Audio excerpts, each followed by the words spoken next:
গতকাল থেকেই একটি ভিডিও সামাজিক যোগাযোগ মাধ্যমে ঘুরে বেড়াচ্ছে। ভিডিওতে বলা হয় আরাবী ইসলাম সুবা, যার বয়স 11 বছর, ষষ্ঠ শ্রেণীর ছাত্রী, তাকে খুঁজে পাওয়া যাচ্ছে না।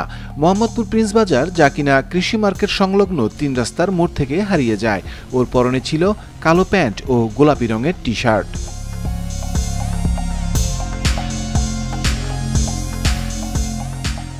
আজ কিছুক্ষণ আগে মোটামুটি অনেকেরই ফেসবুক ওয়ালে আরও একটি ভিডিও ঘুরে বেড়াচ্ছে এবং সকলেই ভিডিওর ক্যাপশনে লিখেছেন মেয়েটিকে খুঁজে পাওয়া গিয়েছে। ভিডিওতে দেখা যায় সেই আরাবী ইসলাম সুবাকে কথা বলতে। আমি ভালো আছি। বলো, হাইসা লাভ নাই তো, বলো বলো বাবার সঙ্গে কথা হয়েছে না? সকালে কথা হয়েছে।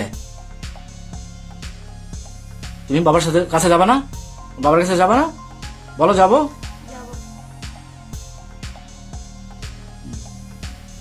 আমি ভালো আছি।